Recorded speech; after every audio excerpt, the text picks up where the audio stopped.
À la une de l'actualité ce soir, d'importantes décisions au 27e sommet de l'Union africaine à Kigali. Un sommet fait de rebondissements sur la présidence de la Commission de l'Union africaine, mais aussi sur des sujets comme le terrorisme ou le Soudan du Sud. Les conclusions à suivre dans ce journal.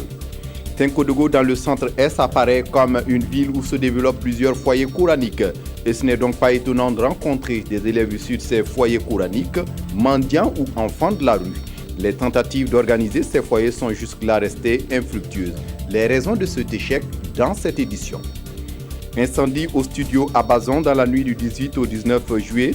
Selon des témoins, plus rien ne reste désormais du studio à Bazon au passage des flammes. Le studio à Bazon appartient à l'artiste musicien Serge Bambara, alias Smokey. Images et témoignages dans ce journal. Mesdames, Messieurs, bonsoir. Ravi de vous retrouver. Le 27e sommet de l'Union africaine s'est achevé ce lundi à Kigali, au Rwanda.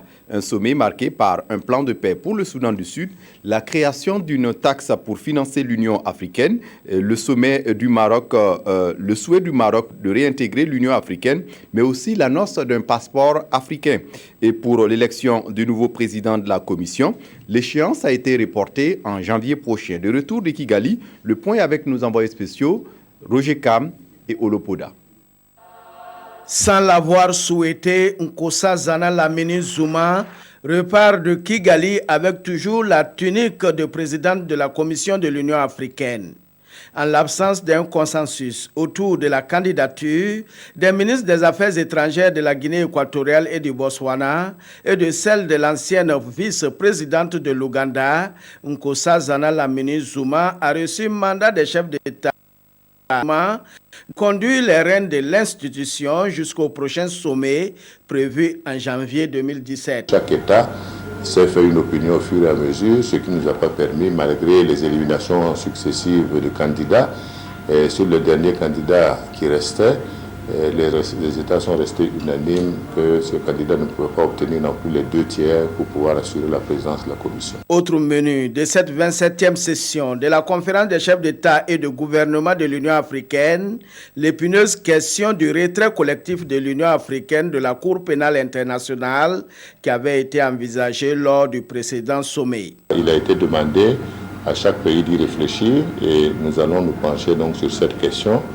qui est une question quand même d'importance parce que l'Union africaine considère que, évidemment, la Cour africaine de justice, qui à travers le procès Hissène Habré a montré ses capacités également à juger des chefs d'État et donc dans une certaine transparence, et qu'il était important donc que nous assumons plus nos responsabilités que de participer donc à la signature du traité de Rome comme nous l'avons déjà fait.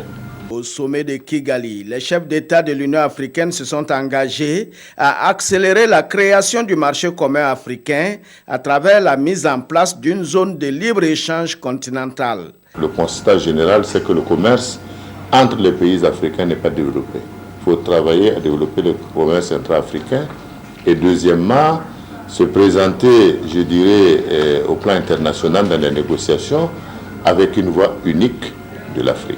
L'Union africaine, par la voix des chefs d'État, prône un dialogue inclusif pour assurer la paix et la sécurité dans les foyers de tension à travers le continent, notamment au Soudan, en Libye et au Burundi. En marge de cette rencontre, les époux des chefs d'État se sont réunis aussi pour échanger autour de la problématique du sida pédiatrique. Il est question ici de mettre en œuvre des programmes innovants axés sur l'éducation. Roger Kam, Olopoda. Les épouses des chefs d'État africains renforcent leur engagement en faveur de l'éducation des jeunes. À cette 17e Assemblée générale de leur organisation, elles ont décidé de réfléchir sur la promotion des partenariats durables pour réduire le taux de prévalence du VIH-Sida chez les enfants afin d'améliorer la santé et les droits sexuels et reproductifs des adolescents. L'épouse du président du Faso, qui participe à cette rencontre de plaidoyer, a partagé l'expérience du Burkina dans la lutte contre le VIH-Sida.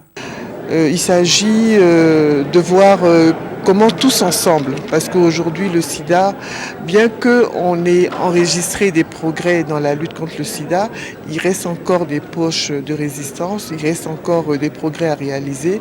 Donc comment tous ensemble mettre fin au sida chez les enfants et les adolescents, sachant que les enfants et les adolescents constituent notre avenir.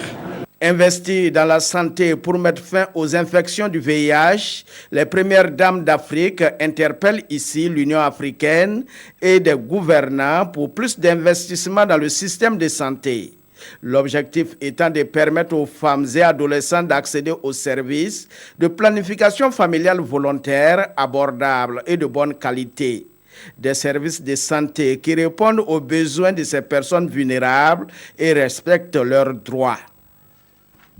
Et puis, il est une notion en économie qui veut que si l'on réduit la croissance de la population, on peut mieux maîtriser le développement. C'est ce qu'on appelle dividende démographique. En lançant son projet autonomisation des femmes et des dividendes démographiques au Sahel, l'UNFPA vise en particulier à faire en sorte que 6 pays du Sahel atteignent le dividende démographique afin de permettre à la population productive d'être plus nombreuse que la population non productive. Ce 19 juillet à Ouagadougou, le comité s'est réuni pour définir une feuille de route et à cette occasion, environ une dizaine de projets seront validés. Draman Guéné, Souleymane Sanou. Le Burkina, la Côte d'Ivoire, le Mali, la Mauritanie, le Niger et le Tchad veulent contrôler au maximum leur croissance démographique.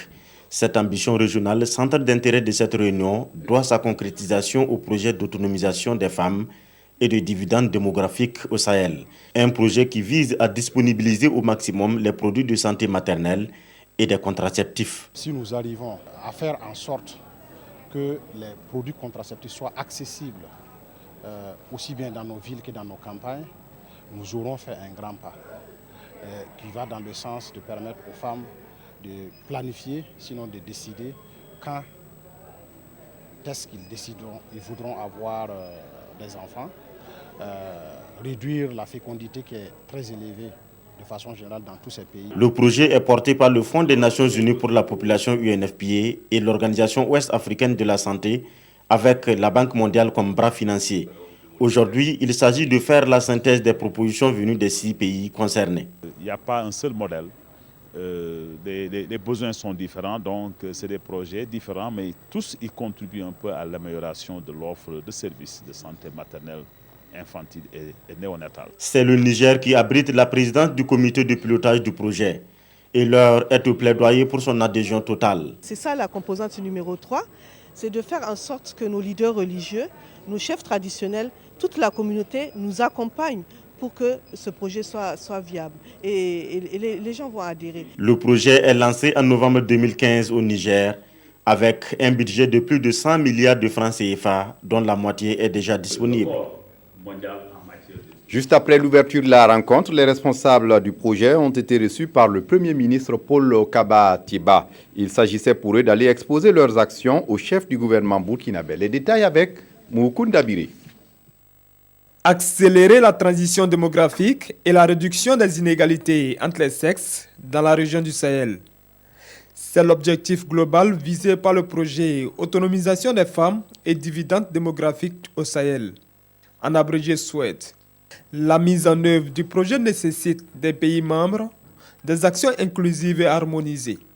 Au Premier ministre Paul Kabatieba, les principaux acteurs sont venus décliner les objectifs d'une rencontre qu'ils organisent dans la capitale burkinabé. Nous sommes là pour valider les propositions de la composante numéro 2 du projet SWED. En l'occurrence, faire en sorte que les femmes aient accès à des produits pour le planning familial, à des produits pour la planification et puis les enfants aussi pour améliorer la santé des enfants. Prévu pour 4 ans, le projet a amorcé sa mise en œuvre il y a une année environ avec l'appui du Bureau régional de l'Afrique centrale et de l'Ouest de l'UNFPA. Et son directeur régional est là pour plaider auprès des autorités burkinabées pour une répartition équitable des fruits de la croissance. Nous avons également insisté pour qu'il y ait un plaidoyer en faveur, à l'endroit de la jeunesse du Burkina, mais également à l'endroit de la jeunesse africaine. Mabengue Gom a par ailleurs fait le point de sa tournée dans le centre-est de Burkina. L'hôte a visité le pôle de croissance de Bagré, un exemple de réussite qu'il aimerait voir se multiplier à travers le continent africain.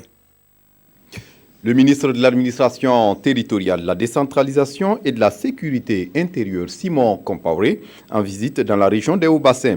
Dans l'après-midi du 18 juillet, il s'est rendu à la 2e région militaire, à la 2e région de gendarmerie et à la 2e compagnie d'incendie des sapeurs-pompiers de Bobo-Dioulasso, ainsi qu'à la direction régionale de la police nationale des Hauts-Bassins. Pour Simon Compaoré, sa visite est destinée à féliciter et encourager ses forces de défense et de sécurité. Amadou Lougué, sur place à Bobo-Dioulasso. Ici avec l'état-major de l'armée du camp Ouézin Koulibaly de Bobo-Dioulasso, là avec les gendarmes de la 2e région, le ministre en charge de la sécurité a également rencontré les soldats du feu de la brigade nationale des sapeurs-pompiers de Bobo-Dioulasso et ensuite le personnel de la police nationale. Simon Compaoré s'est entretenu avec tous ces corps des forces de défense et de sécurité de la région des Hauts-Bassins. Partout le même message, le raffermissement des liens au sein des rangs. Je repars confiant que le message est passé. Nous avons également enregistré les attentes fortes de ces forces de défense et de sécurité. Et j'allais dire que c'est des échanges très bénéfiques qui vont nous permettre d'avancer. Et très sérieusement, dans le plan d'ensemble que nous sommes en train de confectionner pour mieux réaliser un maillage conséquent, dynamique, efficace des forces de défense et de sécurité au niveau du Burkina sur l'ensemble du territoire national. Au cours des échanges, les différentes composantes des forces de défense et de sécurité ont souhaité un renforcement de leur personnel et des moyens matériels adéquats pour faire face aux menaces terroristes qui pèsent encore sur le Burkina Faso. Je vous le disais en titre, incendie au studio à Bazon dans la nuit du 18 au 19 juillet. Selon les témoins, rien ne reste plus du studio au passage des flammes. Le studio à Bazon appartient à l'artiste musicien Serge Bambara alias Moké. Qu'est-ce qui est à l'origine de cet incendie? Pour l'instant, aucun élément de réponse. Mais en attendant, le constat de Zalissa Sanfo.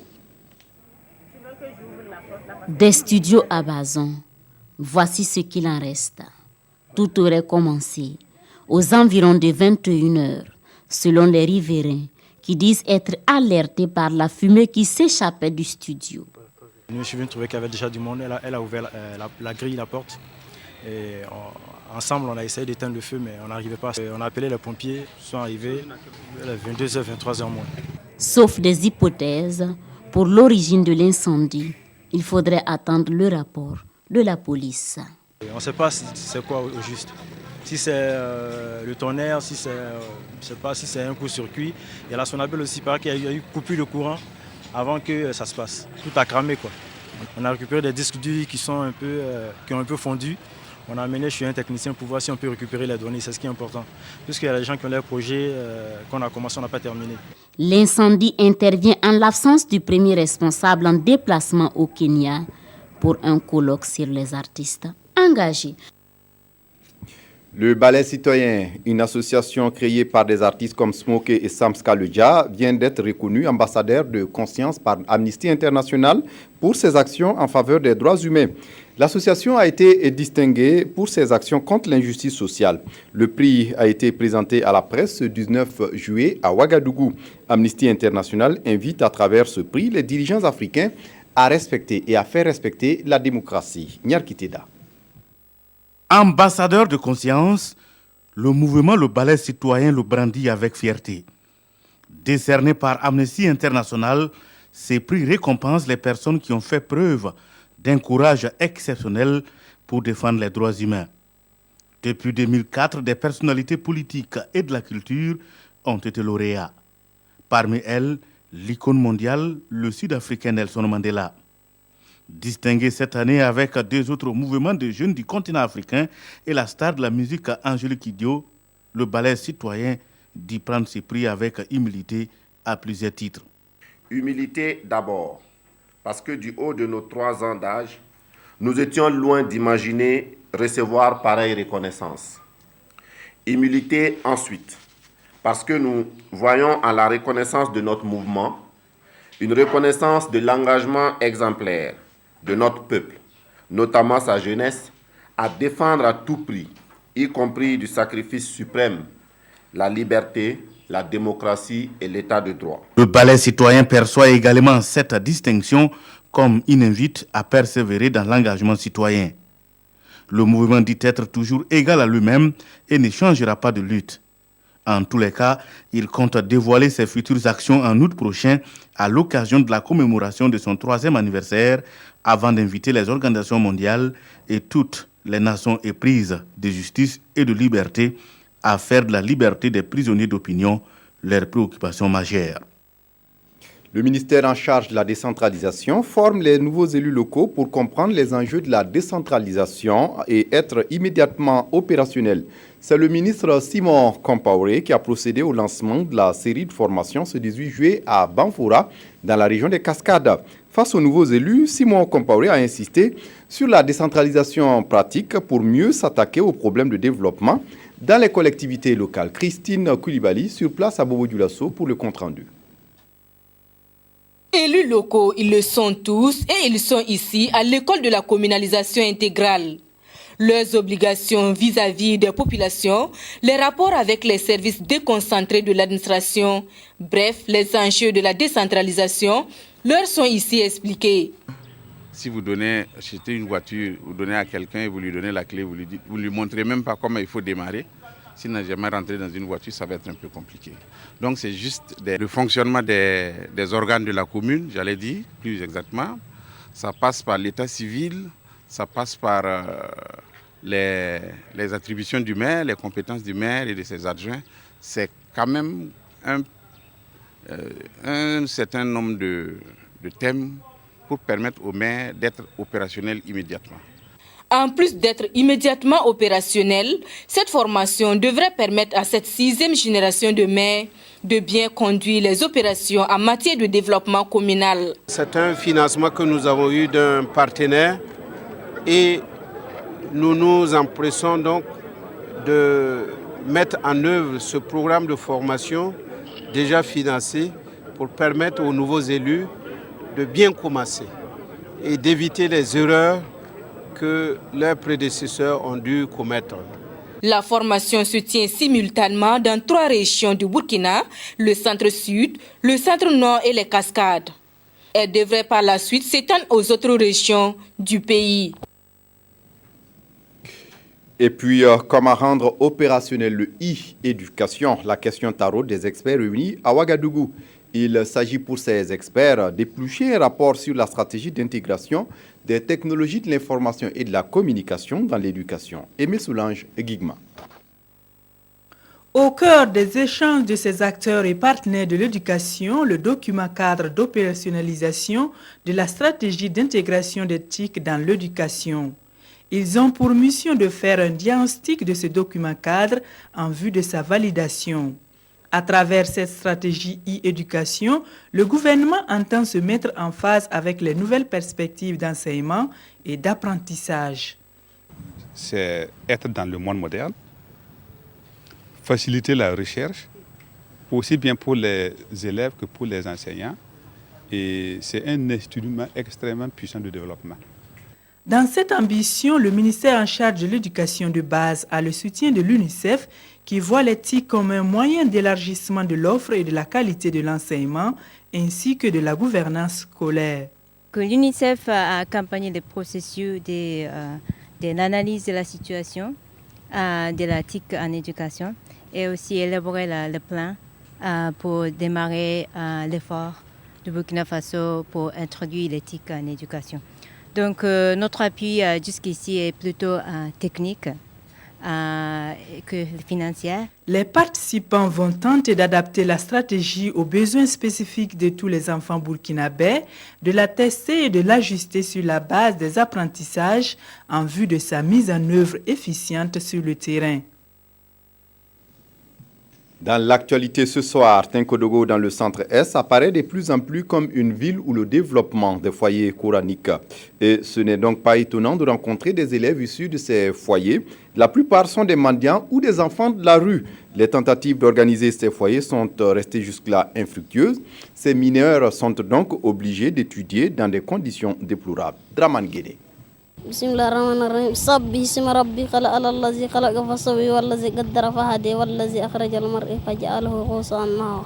En 6 ans d'apprentissage, Ali a acquis cette compétence, celle de mémoriser une bonne partie du Coran. Aujourd'hui, Ali a 14 ans. Il est admis au foyer des talibés ici à Tinkodogo à l'âge de 8 ans. Mineur et innocent, Ali n'a plus de nouvelles de ses parents depuis que ceux-ci l'ont confié à un maître coranique. Nous étudions de 14h à 16h et aussi le soir à 20h.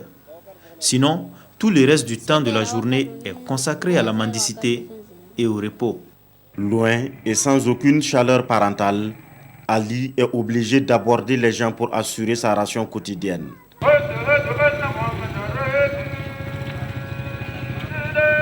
Aujourd'hui, c'est vendredi. La grande mosquée de Tinkodogo est le lieu de convergence de potentiels donateurs. Les talibés le savent bien et l'ont inscrit dans leur agenda.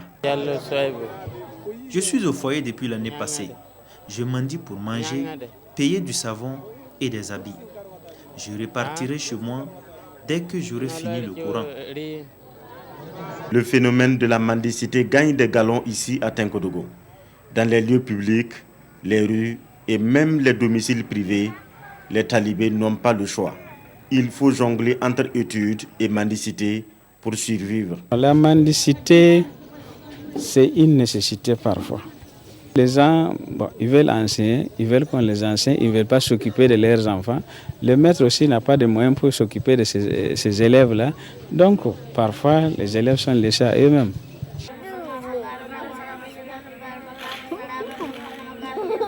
En 2013, 222 enfants en situation de rue sont recensés dans la ville de Tinkodogo par l'action sociale. Aujourd'hui, malgré le suivi et l'organisation de leur retour volontaire en famille, la situation persiste. Vous avez les enfants talibés, vous avez les enfants qui quittent généralement leur famille les matins, ils passent la journée dans la rue et le soir ils repartent à la maison. Vous avez aussi l'autre catégorie qui est que les enfants ils quittent carrément la famille et ils passent tout son temps dans la rue. Il y a plusieurs foyers de talibés ici à Tinkodogo. Mais quelle formation ces jeunes enfants reçoivent-ils? La grande question. En agriculture, la FAO a réuni ses maîtres formateurs de l'Afrique de l'Ouest et du Centre pour un recyclage dans le cadre de son concept champ-école agro-pastoralisme. Il s'agit de les amener à s'imprégner de connaissances sur l'adaptation au changement climatique, un processus destiné au projet de résilience climatique. Plus de détails avec Yolande Lompo. Le recyclage préserve l'avenir du temps.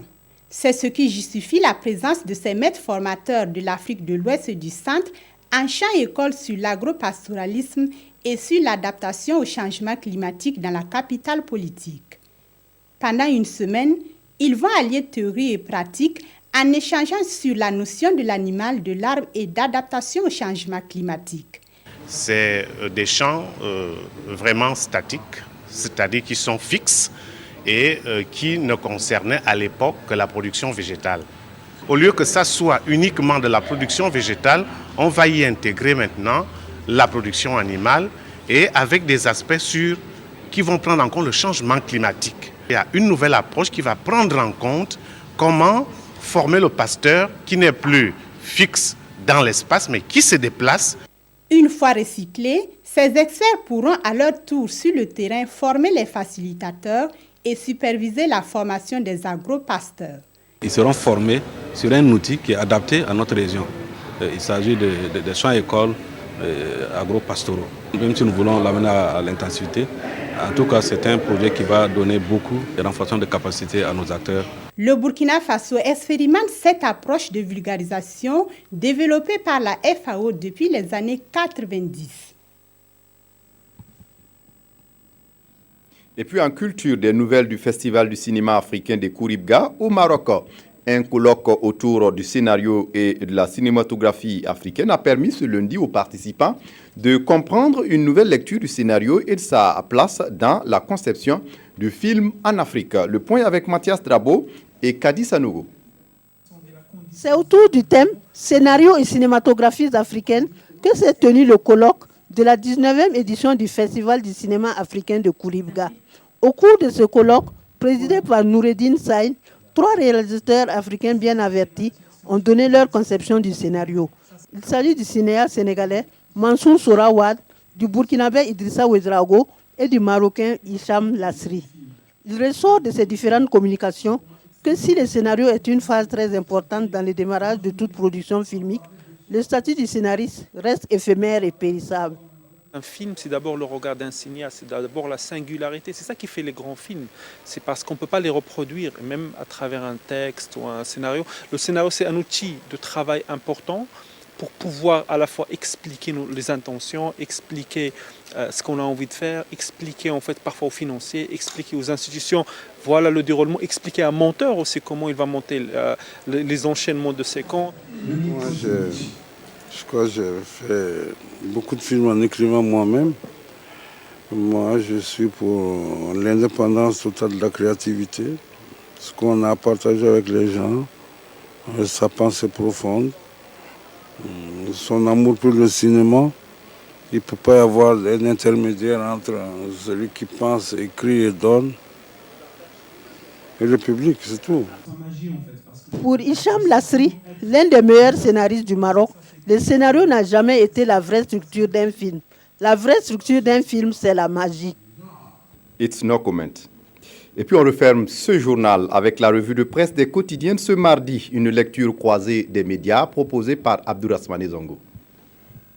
Attention à un autre 1er septembre, prévient le pays, suite aux dégâts causés par la forte pluie du 10 juillet dernier, non comptant certainement celle de la nuit dernière. Une inquiétude légitimement partagée par le CONASUR qui n'assure point en ces termes.